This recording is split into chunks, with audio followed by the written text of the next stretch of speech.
सभी मकर राशि के भाई बहनों का हार्दिक अभिनंदन। आज हम जानने वाले हैं मायावी राहु के दुष्प्रभाव से बचने के लिए ये समय कितना अनुकूल है, कैसे इस समय पर हम अपने विशेष किसी कार्य को पूरा कर सकते हैं, कौन से वो कार्य हैं जो हमारे सिद्ध हो सकते हैं, कहाँ हमें उपाय करने की आवश्यकता होगी, सभी बातों को हम समझने वाले हैं।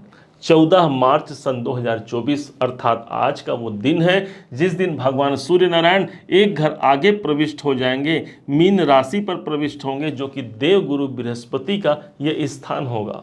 मकर राशि से ठीक तीसरे घर पर इनका संचार होगा। अब इस स्थान पर पहले से राहु और बुध विद्यमान है। देखा जाए तो बुध इनके प्रबल मित्र हैं और ग्रहों के राजकुमार हैं बुध। वो उठ करके भगवान सूर्य का वंदन करेंगे, उनका अभिनंदन करेंगे कि आइए सूर्य नारायण, आपका स्वागत है। लेकिन दूसरे ओर राहु के ये शत्रु होते हैं। राहु चूंकि ये राजा हैं भगवान सूर्य, इसलिए उठ करके वंदन तो करेंगे, उनकी स्वागत करेंगे।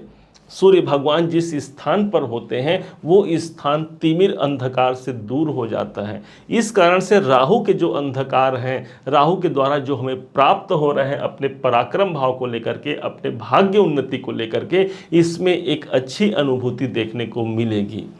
विशेष ये होगा कि राहु के दुष्प्रभाव जब यहाँ शांत हो जाते हैं, भाग्य में उन्नति का संचार होता है, लेकिन अंदर ही अंदर राहु के मन में एक खटक विद्यमान होगी कि मैंने इसे राजा मान करके इसके हठ को स्वीकार तो कर लिया, लेकिन मैं अब इस प्रयास पे रहूंगा कि कब मुझे समय मिले और इस सूर्य पर मैं ग्रहण लगा दूं। और इस कारण से ये समय चलता है, अर्थात इसका जो पॉजिटिव प्रभाव है वो आप पर, आपके अपनी राशि पर, मकर राशि पर सर्वाधिक देखने को मिलेगा। सूर्य भगवान देखा जाए ये आपके अष्टम भाव के स्वामी है, तीसरे घर पर आ रहे हैं। अष्टम भाव मेरे जीवन में रुकावटों का होता है। इस समय मेरे अंदर वो साहस होगा कि मेरे रुकावट, मेरे बाधाओं को मैं दूर करा पाऊं। अर्थात जीवन में जो समस्या चल रही है उससे मुक्ति दिलाने के लिए सूर्य भगवान स्वयं आपके बाहुबल, आपके परिश्रम के भाव पर आ रहे हैं, आपके हाथों में आ रहे हैं, क्योंकि तीसरा घर हमारे हाथों का, हमारे परिश्रम का होता है। अब यहाँ पर एक अच्छी अनुभूति ये देखने को मिलेगी, अष्टम भाव मेरे जीवन में बदलाव का होता है, परिवर्तन का होता है, अर्थात कोई परिवर्तन भी होगा। लेकिन राहु के मन में अभी भी ये खटास चल रही है। एक डेट आता है, वो डेट होगा 26 मार्च का दिन। 26 मार्च को होगा ये कि बुध एक घर आगे चले जाएंगे और ये सबसे बड़े आपके लिए भाग्योन्नति कारक ग्रह हैं, क्योंकि आपके नवमेश बनते हैं, तो नवम भाव के स्वामी का चतुर्थ में गोचर हो जाना। देखा जाए तो बुध एक घर आगे चले जाएंगे और आपके लिए भाग्योन्नति का द्वार खोल जाएंगे। दूसरे तरफ यही बुध देवता आपके छठे भाव के मालिक हैं, आपके नौकरी में भी, आपके कैरियर में, आपके व्यापार में भी एक अच्छी प्रगति का वातावरण इधर दिलाते रहेंगे। लेकिन दूसरी तरफ अब सूर्य भगवान हो गए अकेले। इस कक्ष में सूर्य और राहु बस बच गए हैं। अब सूर्य भगवान के लिए ये समय ऐसा समय होगा कि किसी भी समय राहु उन पर प्रहार कर सकता है, क्योंकि षड्यंत्रकारी ग्रह है राहु।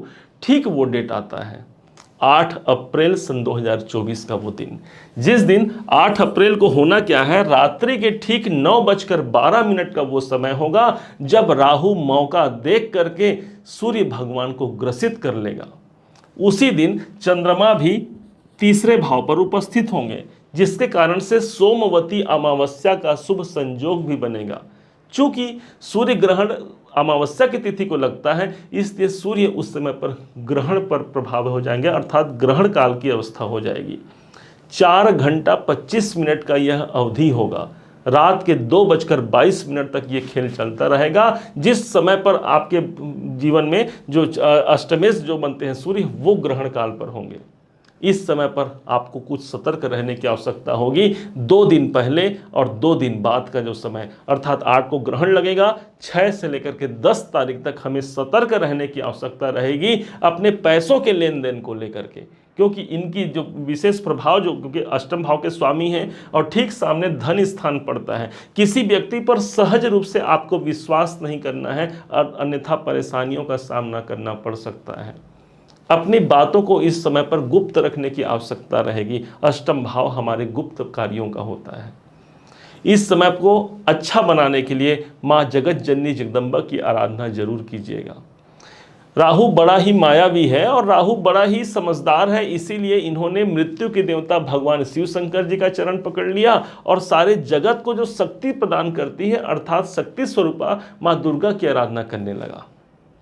अर्थात जो व्यक्ति इस ग्रहण काल के समय पर माँ जगदीश्वरी दुर्गा जी के जो कवच का, कीलक का, अर्गला का या दुर्गा सप्तशती के मंत्रों का या फिर नवान्न महामंत्र ओम ऐं ह्रीं क्लीं चामुंडाय विच्चे का जाप करता है, राहु उस पर नेगेटिव प्रभाव नहीं देता है और बल्कि सूर्य उस दिन पीड़ित रहेंगे। ओम घृणी सूर्याय नमः का जाप जरूर कीजिएगा। यदि कुंडली में भी सूर्य ग्रहण का योग है, सूर्य राहु कॉम्बिनेशन है, तो ये उपाय आपके लिए सफलता कारक हो सकता है। भगवान सूर्य को उस दिन पीड़ित रहेंगे, उनका मंत्र जाप करना आपके लिए सदैव उन्नति कारक होगा और इसी दरमियान इसी एक महीने में आपके अंदर वो साहस प्राप्त होगा। साहस भाव पर ये योग बन रहा है, इसलिए हमारे अंदर वो साहस होगा कि हम अपने परेशानियों से बाहर निकल जाएं और अपने जीवन को एक श्रेष्ठ मुकाम पर पहुंचा पाएं। ये सामर्थ्य हमें प्राप्त होगा हमारे ग्रहों के माध्यम से, हमारी जगदीश्वरी के माध्यम से।